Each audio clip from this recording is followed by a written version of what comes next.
تقبل الله منا ومنكم عيد مبارك علينا وعليكم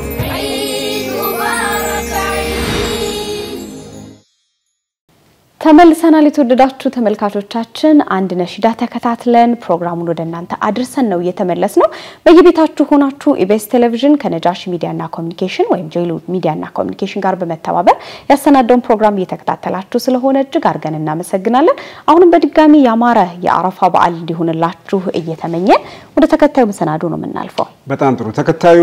ዝግጅታችን በተለይ በጉራጌ ብሔረሰብ ዘንድ ትልቅ ዕውቅና ያላቸው የብሔረሰቡን ታሪክ ባህል በማስተዋወቅ ትልቅ ስራ የሰሩ ባለ ታሪክ ናቸው ተከታዩ የዶክመንተሪው ይዘት የሚያመለክተው ሀጂ ደርባቸው መሐመድ ይባላሉ ሀጂ ደርባቸው መሐመድ የህግም ምሁር ናቸው በህግ ረጅም ዓመት ያገለገሉ እንደዚሁም ደግሞ በኢትዮጵያ እስልምና ጉዳዮች ጠቅላይ ምክር ቤትም የሰሩ ትልቅ አባት ናቸው የተለያዩ መጽሐፍትን ጽፈዋል የጉራጌ ባህል ላይ ታሪክ ላይ የተመለከተ እንደዚሁም ከህግ ጋር የተገናኙ መጽሐፍትን አበርክተዋል እኛ አባት በቅርብ ነው ህይወታቸው ያለፈው እና የእኚህን ሰው ታሪክ ሙስጠፋ መሐመድ አዘጋጅቶልናል እንግዲህ ይህንን ፕሮግራም ተከታትለን የምንመጣው የሳቸውን ታሪክ በደንብ የሚያስቃኘን ዶክመንተሪ ነው የሚሆነው ባልደረባችን ሙስጠፋ መሐመድ አዘጋጅቶታል የሀጂ ደርባቸው መሐመድን ሙሉ ዶክመንተሪ ተከታትለን እንመለስ تقبل الله منا ومنكم عيد مبارك علينا وعليكم عيد مبارك በ1966 በነበረው አብዮት ሙስሊሙን እንቅስቃሴ ያመጣው ለውጥ ዛሬም ድረስ ይዘከራል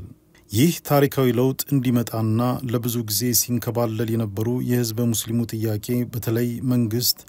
ኢስላም ሃይማኖት ድጋፍ የሚሰጥ መሆኑን በህገ መንግስት እንዲያሰፍርና በተግባር እንዲያውል የሸሪዓ ፍርድ ቤቶች ነፃ ሆነውና ያለምንም ተሳትፎ እንዲቋቋሙና የራሳቸው በጀት እንዲኖራቸው እንዲደረግ ይህም በተሻሻለው ህገ መንግስት እንዲካተት የሚሉና ሌሎች ወሳኝ የህዝብ ሙስሊሙ ጥያቄዎች እንዲመለሱ ለማድረግ በርካታ ሙስሊም ጀግኖች በሀገራቸው የሚገባቸውን መብቶች እንዲያገኙ አድርገዋል በተለይ ሰልፉን በማስተባበር በማደራጀትና አጠቃላይ ሁኔታዎችን በመምራት ከሚታወቁት መካከል አቶ አህመድ ሁሴን ሼህ መሐመድ ሳኒ ሐቢብ አቶ አህመድ ቀሎም ባቢያ አባ ጆቢር አባ ጅፋርና በርካታ የኢትዮጵያ ሙስሊሞች የቁርጥ ቀን ልጆች በዚህ ታሪካዊ ሰልፍ ላይ ራሳቸውን አይረሴ አሻራ አሳርፈዋል በሌላ በኩል ከኋላ በመሆን ሰልፉ ግቡን እንዲመታ ያስችል ዘንድ ድሮችን በማስተባበርና ሙስሊሞችን ጥያቄ ጎልቶ ወጥቶ ጫና እንዲፈጥር የሚያስችል እንቅስቃሴ እንዲኖር በማድረግ ከፍተኛ አስተዋጽኦ ካበረከቱት መካከል አንዱ የሆኑት ሀጂ ደርባቸው መሐመድ ገለቱ ናቸው የህግ ስራውን የግል ጥብቅናውን እየሰራ በአጠቃላይ ከዲን الاسلامና እንዲሁም ደግሞ ከጉራጌ ማህበረሰብ የልማት ስራ ጋር ተያይዞ ያው ሰፊ ዝንባሌ ነበረው ከዚህ አንፃር በ1966 የነበረው የሙስሊሞች ሰላማዊ ሰልፍ አስተባባሪ ከነበሩት አካላት ጋር አብሮ ያንን የማስተባበርና ያንን ስራ ላይ መሳተፍ እድል አግኝቷል እንዲሁም ይሄ ሂደት ሄዶ 1968 የመጅሊስ ምስረታ እውን በሆነበት ሜዳ ላይ መጀመሪያን መጅሊስን ከመሰረቱ 75 የመጅሊስ መስራች አባላቶች መካከል አንዱና እስከ 1984 በኢትዮጵያ እስልምና ጉዳዮች ውስጥ ምክትል ዋና ጸሐፊና እንዲሁም ደግሞ የኢትዮጵያ እስልምና ጉዳዮች ጠቅላይ ምክር ቤት የህግ አማካሪና ጠበቃ ሆኖ ያገለገለበት ሁኔታ ነው ያለው ዛካ ያለው ነገር ያው ከ66 ጀምሮ እስከዛ ያለው ነገር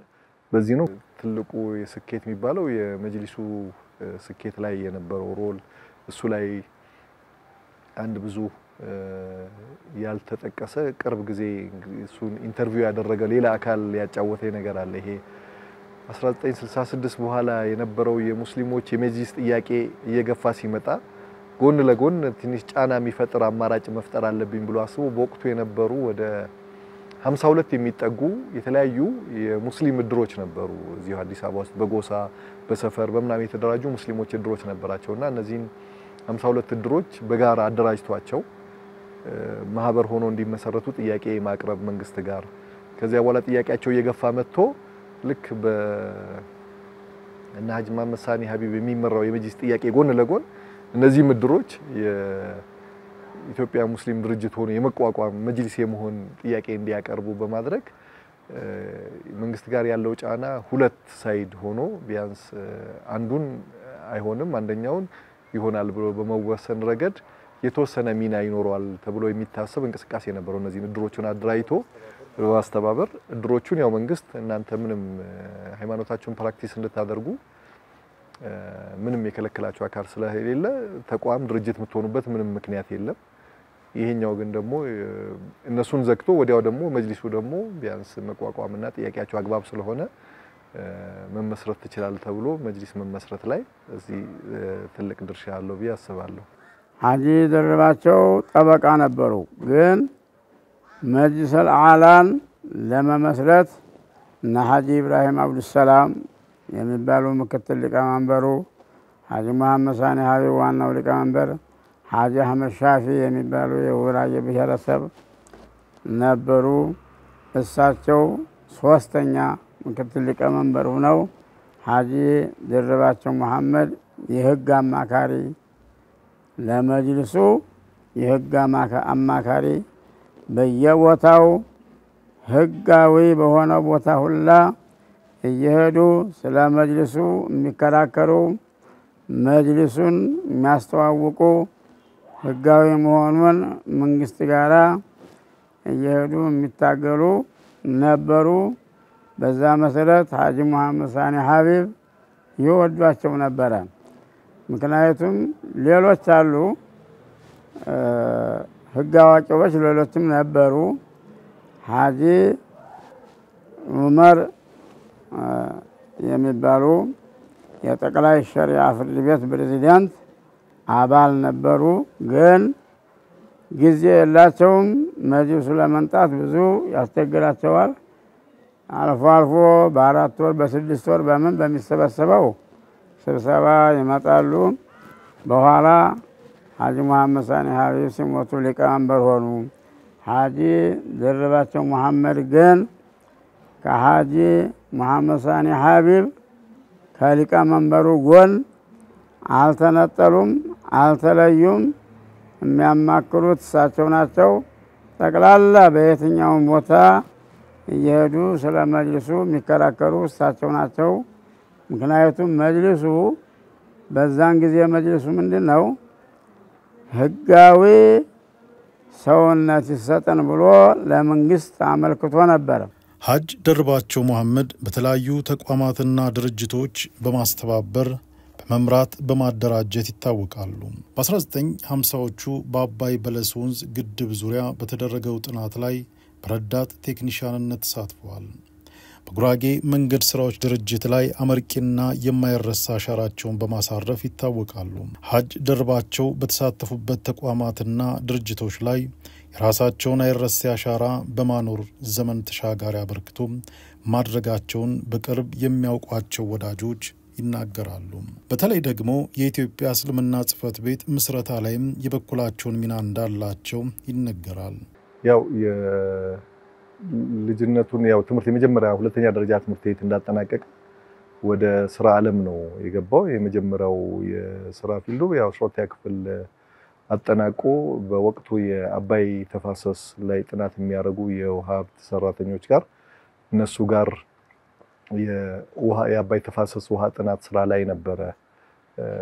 የተሳተፈው 1950 አካባቢ እስከ 52 በተለይ በአባይ ወንዝ በባህር ዳር አካባቢ ነበረ ስራውን ከጥናቱ ከሚሰራው ቡድን ጋር ይሰራው ከዚህ ጎን ለጎን በተለይ የጉራጌ ማህበረሰብ የልማት እንቅስቃሴዎች ላይ የሀገር ሽምግልና ላይ በዛ ላይ ንቁ ተሳትፎ ነበረው እንዲሁም በተወሰነ ደረጃ በሌሎች የጉራጌ ልጆች የተጀመረና ምናልባት በልማት ረገድ ትልቅ አርአያ ተደርጎ የሚቆጠረውን የጉራጌ መንገድ ስራ ድርጅት ከሌሎቹ የጉራጌ ልጆች ጋር ያንን አብሮ በማገዝ በማስተባበርና ለተወሰነ ጊዜ ደግሞ የጉራጌ መንገድ ስራ ድርጅትም የህግ አማካሪና ጠበቃ ሆኖ በማገልገል እዛም ላይ ከፍተኛ አስተዋጽኦ አድርጓል። እንዲሁም በእዣ ወረዳ ላይ በነበረው የእዣ ልማት ላይ ከነበሩ ወንድሞች ወይም የእድሜ ኩያዎቹና አጋሮቹ ጋር ትልቅ አስተዋጽኦ እንደነበረውና ለዲኑና ለሀገር ለባህል ለስርዓት ምናምን የነበረው ተቆርቋሪነትና መስዋዕትነት በአብዛኛው የህይወቱን ብዙውን ክፍል የከፈለላቸው ነገሮች ናቸው ብዬ ማሰብ ይችላል። የአወሊያ ትምህርት ቤት ምስረታና አወሊያን ረጅም ጊዜ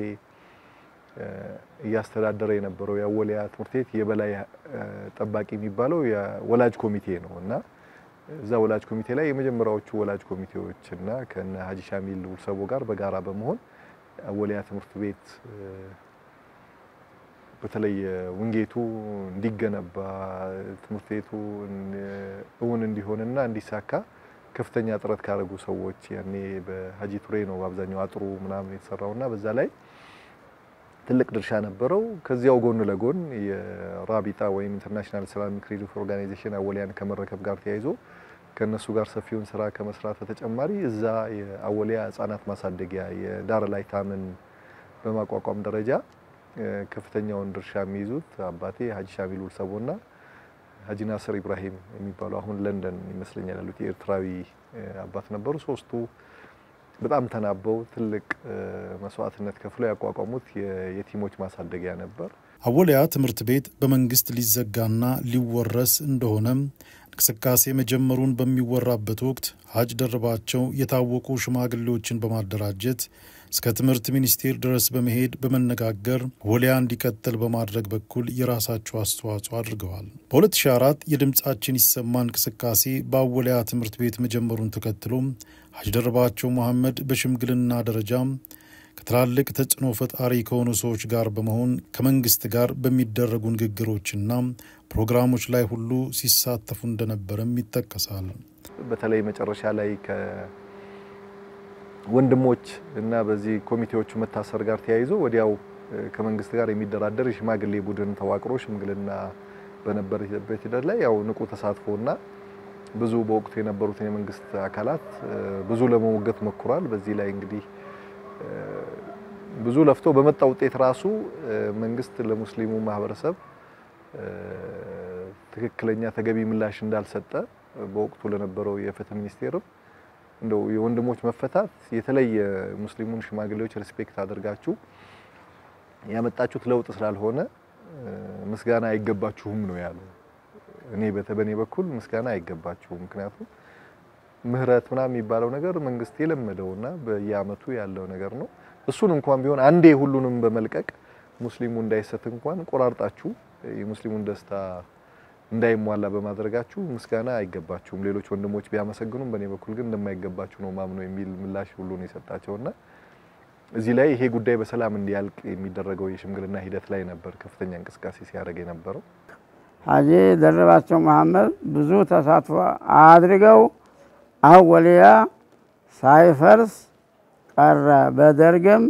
በኢህአዴግም። ሀጅ ደርባቸው ህይወት ተሞክሮቻቸውንና ገጠመኞቻቸውን ታሪክን በመሰነድና በተገቢው መልኩ ተደራሽ እንዲሆን በማድረግ ብዙ ጥረዋል። ታሪክን፣ ባህልን፣ እሴትን የሚያንጸባርቁ መጽሐፎችንም ጽፈዋል። በተለይ የመጽሐፍ ችሎታቸውንና የታሪክ ሰነድ አያያዛቸውን ካሳዩበት መጽሐፎች አንዱ እኔ ሰው ነኝ የሚለው ሲሆን ሌሎች ያጋደለ ሚዛን፣ ደንዲ፣ ጆፎር የሀጅ ደርባቸው የታሪክና የባህል ነገራ ችሎታቸውን የታየበት መጽሐፎቻቸው ናቸው። መጽሐፎቹ አራት መጽሐፎች ነው ያሉት። አራቱም የተለያየ ይዘት አላቸው። የመጀመሪያው መጽሐፉ ያው እኔ ሰው ነኝ የሚለው መጽሐፉ ነው። ምናልባት ያው ረጅም ጊዜ 50 አመት አምጦ የወለደው መጽሐፍ ማለት ይችላል እኔ ሰው ነኝ የሚለው። ምክንያቱም 1950 እስከ 52 በአባይ ተፋሰስ ስራ ላይ በነበረበት ጊዜ እዛ ስራ ላይ የገጠመውን እውነተኛ ታሪክ መሰረት ያደረገ ነው እኔ ሰው ነኝ የሚለውና ያንን ታሪክ ከተከሰተ በኋላ ለ50 አመት ማስታወሻ አይደለም የጻፈው፣ ጭንቅላት ውስጥ ይዞት የሆነ ቀን ግን እጽፋለሁ መጽሐፍ እያለ 50 አመት ቆየ። 50 አመት ሙሉ መጽሐፉን ሳይጽፈው እያሰበው እየቆየ ዛሬ ነገ ምናምን የሆነች መጽሐፍ አለ ታሪኩን በቁንጽሉ ይነግረናል። እጽፈዋለሁ ሲል በትክክል እኔም አላምንም ነበር በዚህ ልክ መጽሐፍ መሆን የሚችል ታሪክ አልመሰለኝም ነበርና በጣም ከባድ ክስተት የተከሰተው ምንድነው ህክምና አስፈልገውት እግሩ ላይ ኦፕሬሽን አስፈልገውት ወደ ሳውዲ አረቢያ አብረን ሄደን ነበርና ከሱ ጋር ለህክምና ቀጠሮ ላይ ያለ በቀጠሮ መሐከል በኦፕሬሽን ቀጠሮና በዚህ መሃል ባለው እንደው እስቲ መቅጃ መሳሪያ ፈልገ ገዝታ አምጣና ሪከርድ ታደርጋለህ አለኝ ምንድነው ሪከርድ ማድረግ እኔ ሰው ነኝ የሚለው መጽሐፍ ሪከርድ ላርገውና በሞት እንኳን ታሳትመዋለህ ሲል በትክክል ለመጀመሪያ ጊዜ ከዚህ መጽሐፍ ጋር ተያይዞ የደነገጥኩት የምር የዚህን ያህል ህልሙ ነው ማለት ነውና ስላላገዝነው ያልተጻፈ መጽሐፍ ነው በያሰብኩ ትክክል ለራሴ ቃል ገባው አላህ አሳክቶት ህክምናው ተሳክቶ በሰላም ከመጣ ይሄን መጽሐፍና በማሳተም ላይ ማገዝ አለብኝ የሚል ውሳኔ ወሰንኩ በዛ መሰረት እንግዲህ አላህ ህክምናውን በሰላም አሳካው መጣ ስለዚህ ሌላ ሊያግዘው የሚችል የስነ ጽሁፍ ባለሙያ አብሮት እንዲሆንና እንዲያግዘው በማድረግ መጽሐፉ እንዲጻፍ እንዲታተም ሆነና ያ መጽሐፍ ታትሞ ገበያ ላይ ሲሰራጭ በጣም ያው ስሜቱ ተቀሰቀሰ ይሄ ውስጡ ያለው የሚያቃቸው ሌሎችንም ታሪኮች የመጽሐፍ ፍላጎቱ እየጨመረ መጣና የሱ መጽሐፍና መታተም ሌሎችን መጽሐፎች የወለዳቸው ይመስለኛል ሁለተኛው መጽሐፍ ደንዲ የግዞት አምባ የሚለው ነው ይህ መጽሐፍ ያው በዚህ ከአያቱ ታሪክ ጋር የሚያያዝ ነው ከሱ አያት ጋር በነበሩበት አካባቢ ባላባት ነበሩ ስለዚህ አካባቢው ባላባቶች ላይ በገጠማቸው ከሰዎች ጋር ለመግባባት በግዞት ወደ ደንዲ ወደሚባል ቦታ ወይም ደግሞ ወንጪ ሐይቅ ያለበት አካባቢ ላይ በግዞት አያቱ ታስረው እንደነበረና እዛ ሂደት ላይ ያንን የአያቱን እውነተኛ ታሪክ መሰረት ላይ የሚያጠነጥን ከዚያው ጎን ለጎን የጉራጌ እዚህ አዲስ አበባ ከመጣ በኋላ አዲስ አበባ ላይ ጉራጌ ማህበረሰብ የገጠሙት ቻሌንጆችና ያንን የተፈቱበትን መንገድ የሚዳስስ ታሪክ ነው ደንዲ የግዞት አምባ የሚለው ያጋደለ ሚዛን የሚለው መጽሐፍ ደግሞ ያው በፍትህ ሂደት ላይ ያው 50 ዓመት በላይ ፍርድ ቤት ቆይቶ ሚዛን በምን ምክንያት ነው የሚያጋድለው የሚለው ነገር የበለጠ የፍርድ ቤት ውሎችን የሚዳስስበትና ለሚዛን ማጋደል ምክንያት ናቸው ብሎ የሚያስባቸው ሶስት ነገሮች ነው ልጅነት ድህነትና ዳኝነት ከተገናኙ ያው ሚዛን ያጓድላል የሚል እሳቤ ኖሮት ከዚህ ጋር የተያያዘ መጽሐፍ ነው ሌላኛው አራተኛው መጽሐፍ ጀፎር የሚለው አጠቃላይ የጉራጌ ማህበረሰብን ታሪክ ባህል የሚዳስስበት መጽሐፎቹ ናቸው እንግዲህ ያኛው መጽሐፍ አንዴ መንገዱን ሲከፍትለት እነዚህ መጽሐፎች በፍጥነት ለመጻፍ ቻለ አሁን ያው ያላህ ነገር ሆኖ የመጨረሻ እርማት ላይ ያለ ማረም ሳይችል ያለፈ ኢንሻአላህ አጠናቀቅና ሳትሟልም ቢመስ ጀፎር ቁጥር 2 ጀፎርን ደግሞ ማሟያ ሌላ መጽሐፍ ጽፎ በአብዛኛው እርማት ላይ ያለ መጽሐፍ አለ እነዚህ ናቸው መጽሐፎቹ በአብዛኛው በህይወቱ ከኖራቸው ከሚያስባቸውና ከራሱ ከቤተሰቡ ከጉራጌ ማህበረሰብ ጋር የተያያዙ ታሪኮችን የዳሰሰበት ነው እዛ ጋር ልቦለድ የሚመስል ይዘት ያላቸው ግን እውነተኛ ታሪኩ አንዱ ከሱ ጋር የሚያያዝ አንዱ ከአያቱ ጋር ምናምን የሚያያዙ ታሪኮች ላይ ያተኮሩ መጽሐፎች ናቸው የደንዲና አጻጻፋቸው በጣም ነው የሚገርመኝ እኔ ሰው ነኝ ያው ባህር ዳር አካባቢ ድሮ በኃይለ ሥላሴ ጊዜ የግድቡ ሊሰራ ጥናት ይደረግ ነበር ጥናት በሚደረግበት ሰዓት እሳቸውም ፓርቲሲፔት አድርገዋል እንደውም ራሳቸውን ዝቅ አድርገው ልብስ አጥቤ ነው የቆየሁት ብለው ውሃም ይዟቸው ሄዶ ሰው ነው ያዳናቸው እና እሱም ታሪክ አለው ያኛው መጽሐፋቸው እና ጀፎሮ ደግሞ ያው እንዳልኩ ይሄ ቅድም ባልኩ ምሳሌ መሰረት ጀፎሮ ማለት ምን ማለት ነው የሚለውን ነው የሚያስረዳው ይሄን ደግሞ ለቅርስ ነው አሁን የኮሪዶር ልማት ተብሎ ሲወራ እንደ ምሳሌ የሚጠቀሰው የጉራጌ አካባቢ ነው ምክንያቱም የጉራጌ አካባቢ በድሮ በቅድመ አያቶች የተሰራ የምህንድስና ስራ ነው እነዚህ ሰዎች አልተማሩም ግን እስከ 300 400 ሜትር ክፍት ቦታ አድርገው ኮመን የሆነ ግራውንድ ነው ለቅሶ ሲኖር ሰርግ ሲኖር ልጆች መጫወት ሲፈልጉ መሰብሰቢያም ነው ዛፍ አለ መቀመጫ አለ እና ይሄን ነገር እሳቸው ምንድነው ያሉት አልተጻፈም ቅርስ ነው ሲሉ ነው እኛ ኢንቮልቭ ያደረግ ነው ሀጅ ደርባቸው ሁሉን አክባሪ ለትንሽ ለትልቁ አይዞባይ የሰውን ሐሳብ በማዳመጥና የግላቸውን የሚጠቅም አስተያየት የሚሰጡ የነበሩ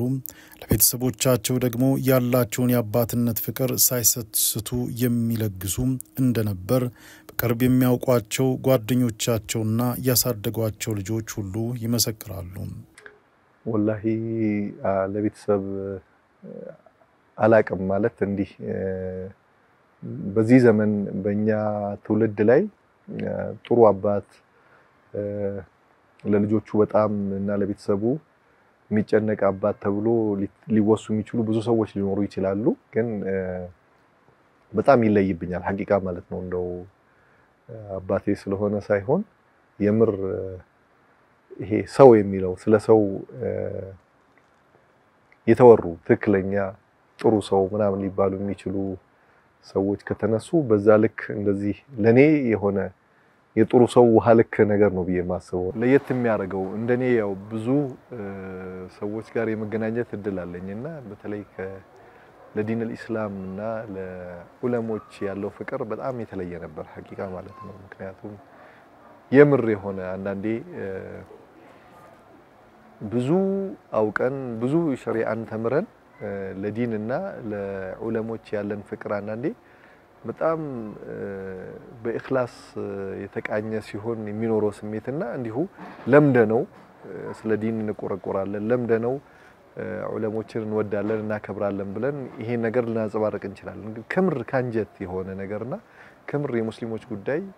የሚያስደስት ነገር ሲያገኝ ከራሱ በላይ የሚያስደስተው የሙስሊሞች ጉዳይ ደግሞ የሚያሳዝን ዜና ሲሰማ ከምር መድኃኒት እስኪወስ ድረስ ይታመማል ሐቂቃና አንዳንዴ ከቅርብ ጊዜ ወዲህ እንኳን ኢትዮጵያ ውስጥ የተከሰተውን የሙስሊሞች ጉዳይ አሳዛኝና የሚያሳምሙ ነገሮችን የዓለምን የፍልስጤም የምናምን የሶሪያ ጉዳይ ራሱ ከምር የስኳር ዶዙ ይጨምራል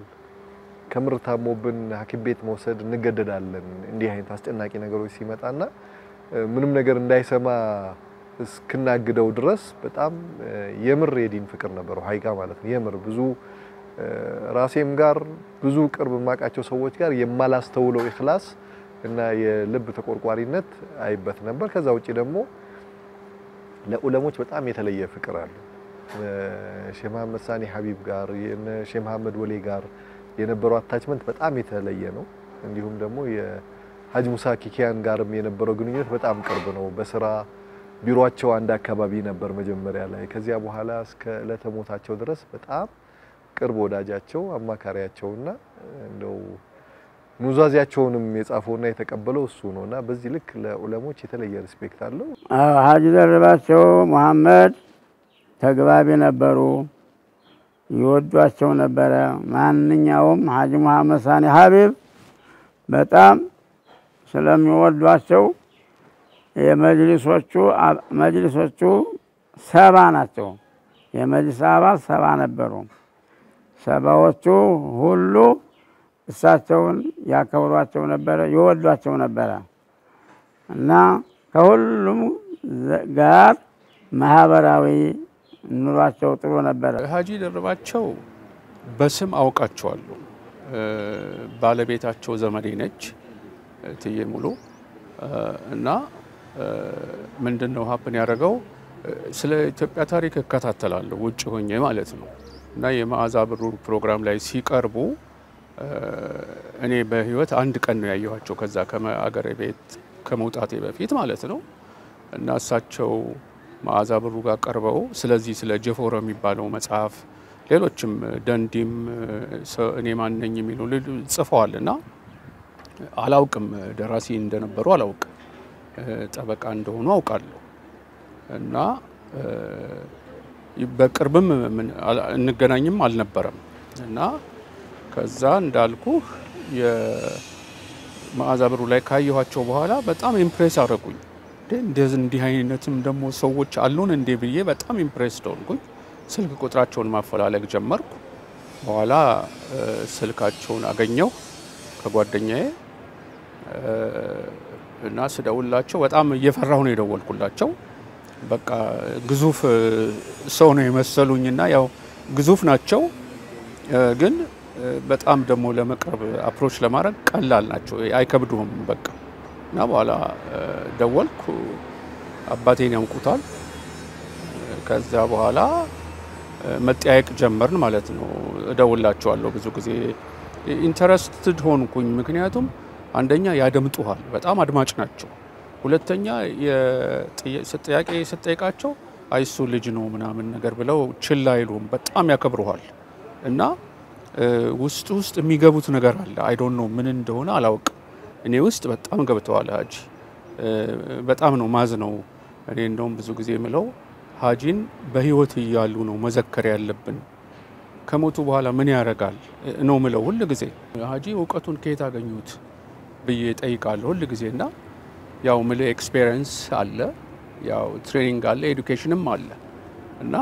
የሳቸውን እነዚህን ሶስት ነገሮች ስኪላቸውንና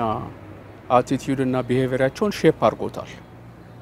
ከዛ የመጣ ነው የሚመስለኝ። ደግሞ ለሰው ያላቸው ክብር ሀጂ እኔ ድምጻቸውን ከፍ አድርገው ሲናገሩ ሲጮሁ ምናምን ሰምቼ አላውቅም። ብዙ ጊዜ ቤታቸው ሄዳለሁ። ለቤተሰቦቻቸው ያላቸው ክብር፣ ለልጆቻቸው ያላቸው ክብር፣ ለባለቤታቸው ያላቸው ክብር እና እኔ አሁን ለቅሶ ላይ እሳቸው ድንገት ነው የሰማሁትና ወደ ወልቂጤ እየሄድኩ ነበር። በማግስቱ ነው የደረስኩት፣ ለቀብር አልደረስኩም። ግን እኔ አንድ ዋርካ እንደተቆረጠ አርጌ ነው ማየው። ምክንያቱም እሳቸው በጊዜያቸው አልተዘከሩም። አንተ እንዳልከው በሃይማኖታቸው የሚጸኑ ናቸው። በሃይማኖትም ኮንትሪቢዩት የሚያደርጉት ነገር የላቀ ነው። ድሮ መንገድ ሲሰራ በጉራጌ መንገዶች ስራ ድርጅት ላይ ትልቅ አስተዋጽኦ ያደረጉ ሰው ናቸው እና የእሳቸው ማዝ ነው ምንድነው ያው ወደ መጨረሻው እየደከሙ ስለመጡ ብዙ መናገር ስላልቻሉ ከሳቸው መስረቅ አልቻልንም ምንም ነገር። ሀጂ ደርባቸው ከልጅነት ጀምሮ በብዙ የህይወት ፈተና ያለፉ ፈተናዎችንም በድል አድራጊነት የተወጡ ጠንካራ ሰው ናቸው። በተለይ ዘመናዊ ትምህርት ዕውቀትን ለመገብየት ያደረጓቸው ተጋድሎች ለብዙዎች እንደ ምሳሌ ይጠቀሳሉ።